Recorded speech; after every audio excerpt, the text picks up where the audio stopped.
With the final chapter closed on a game I loved and another shorter one finished, I'd say June was an eventful month of JRPGs for me. I finished 2 games I enjoyed, was able to try a demo, played some Persona 2, and even fit in some extra Atelier time. And although I was mostly playing a lot of small experiences as opposed to a few big ones, I had fun playing with lots of different and interesting mechanics. So as we end a busy month of games and enter a quieter but still noteworthy month, let's take a look back on the JRPGs I played in June.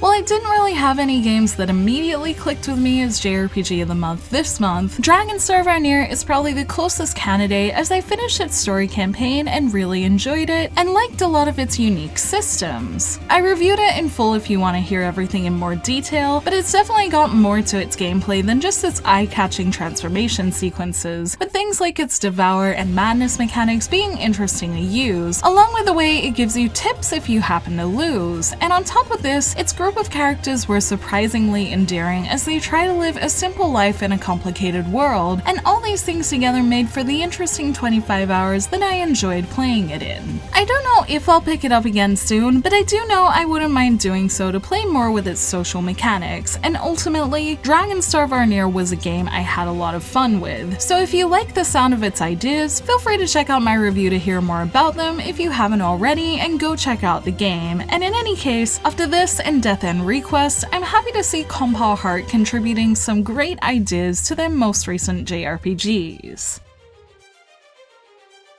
Another game I was considering for JRPG in the month was Judgment, as I finally got the chance to play the Japanese demo for it that I swear has been sitting on my PS4 hard drive since February, and I'm happy to say I really loved what I tried. I decided to play it when I was taking a day off from making content and thought, what better way to relax than running around in Kamurocho? So with the Judgment demo sitting on my PS4, I decided to play that, and while I didn't get much time to run around freely in the city, I did enjoy getting introduced to its gameplay. If you know the Yakuza games at all, Judgment features some similarities like its art style, its gameplay, and the city itself that are familiar for players like myself who have tried Ryuga Gotoku Studios' previous work since they also worked on this game. Judgment, however, also features a Danganronpa twist, with its detective gameplay having you analyze suspects to match criteria for people you're looking for, and action-filled chases in the city when criminals escape that takes this new kind of gameplay into the flashy, exciting realm that this studio seems to do so well. Chasing and finding criminals honestly wasn't what I was expecting to be doing in my relaxing afternoon, but I had a lot of fun nonetheless, and they've made Judgment a game I absolutely want to pick up. So although I don't know when I'll get time for the full game, trying Judgment's demo showed me it's definitely something I want to try more of, so hopefully I can talk about this unique and fun-looking game by a great studio again sometime soon. It was the beginning of June when I finally finished Atelier Lulua, and since it was my JRPG of the month last month, it's safe to say I really enjoyed it. Its systems were such refined versions of ones I loved in the Atelier Arland series that I had to hold myself back from jumping into it again immediately after finishing, since I think I want to play through the whole Arland series again at some point for both Japanese study and replayability, and also as an excuse to buy the Japanese versions as they all come with each one's soundtrack, which reminds me I need to get Lulua's as well. I still look back on my experience with Lulua as a fantastic cherry on top of what was originally a great trilogy, and I really liked its alchemy riddle system for questing, all of its old and new characters that I hope to get to know more, and its much more polished battle system. So although I'll be leaving it alone for a bit, I feel very satisfied with my experience with this game, and I hope it's one that more people try as I love all the improvements made to such a great world.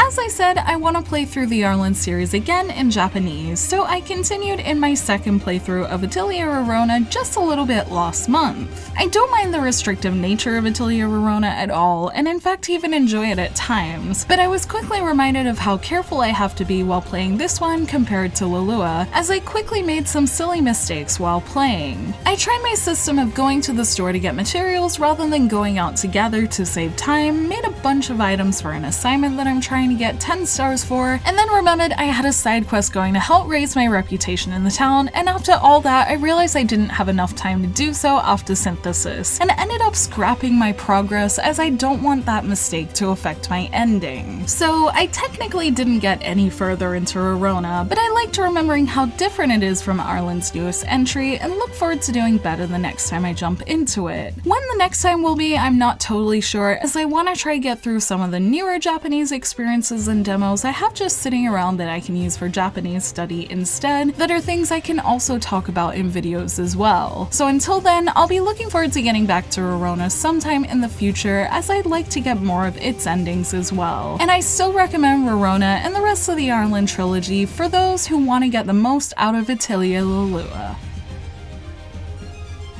I only played half an hour of Persona 2 last month, but it was an important half hour as I found a feature that I'm sure will help me get through it as I continue playing. If you've been following my Persona 2 journey in these JRPGs I played videos, you know I've been playing Persona 2 on and off for about 2 years now, and I've been slowly making my way through its main campaign as I keep getting stuck in big twisty dungeons, especially since I only play it a few times a season, if at all. So now I give you full permission to quietly laugh at me, as the other day I discovered a revolutionary feature in the game to help me get through these big dungeons, and that feature is the larger version of its map. Yep, that's right, it's been 2 years of playing Persona 2 and I only just found out how to view the whole map, and I feel just as silly as I probably should. It was kinda lucky I even found it too. Since I hadn't played for a while, I loaded up my save file to find myself in the middle of a big huge dungeon as usual and felt kind of overwhelmed. So in the moment I decided to press some buttons to see if I could find anything to help me, and this bigger map that I can scroll through and see where I've been before miraculously appeared, and I was able to get some really meaningful progress into my half hour as I could make sure I was going the right way and not running in circles. This map has honestly made me feel so much better going forward, as I'm pretty sure I have multiple dungeons I have to go through before I hit the end of the game. So the map will make that a lot easier, and I hope it helps me get through things much faster, as I'd like to try other games from my backlog at some point too.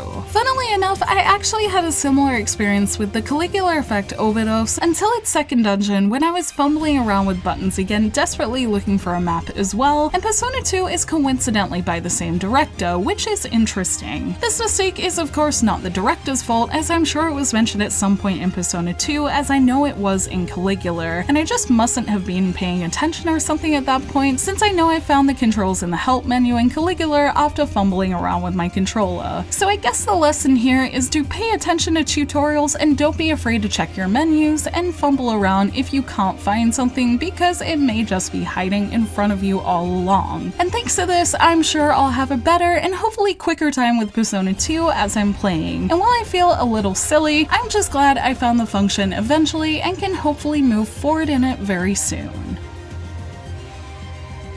As I'm making this, it has just hit July, and for once I'm not actively playing anything really right now, as I just finished playing Dragonstar Varnir, and the start of this month is a little quiet on releases that I'm interested in. My main plan for July comes in later in the month when the great-looking Fire Emblem 3 Houses comes out, and I couldn't be more excited for it, as I can't wait to try its school life and return to its tactical gameplay as the first proper Fire Emblem I'll be playing since Awakening, with E3's Treehouse event making 3 Houses look so good. At this point, it looks like it's going in a great direction for the series too, both visually and in scope, since its time on the 3DS. So I'm sure it'll be well worth the wait, and I can't wait to both play it at home and on the go throughout the end of July and the start of August, and it honestly can't come soon enough. Before 3 Houses, I have a few things planned that I'd like to do with my gaming time. First, since I have a few days off work right now, I'm planning to get back to Persona 2 for a few days to try and get through the dungeon I'm in, and I'm feeling much more confident that I'll be able to do that now with my new map knowledge that has me looking forward to hopefully making some good progress. There are also a few demos I want to try for both Japanese study and just to try for fun, such as the one for Destiny Connect, which I'm very excited for, and also the one for the Doraemon game that seems to have some gathering features. So if I feel like studying Japanese, those are the main demos I'd like to check out so far, but since it took me so long to get to the Judgment demo, we'll see if I actually get to them, as I still have some video ideas I want to flesh out as well, with new releases in both games and demos, and of course getting to my backlog. Even in quieter months, there's always plenty to play. So as another month of JRPG fun begins, I look forward to playing more this month and hope you all have fun with what you choose to play as well. Thank you for watching this video. Let me know in the comments below what you played in June and what you plan to play in July. You can like and share this video if you enjoyed it, subscribe to my channel for more JRPG content like this, and ring that bell to get notifications on whenever I post so you don't miss a thing. You can check out more videos here, and you can find me on social media on Twitter, Facebook, and Instagram, all at JRPG Jungle. Links to those will be in the description below, along with links to where you can pick up all the games I mentioned in this video. And until next time, thank you, bye!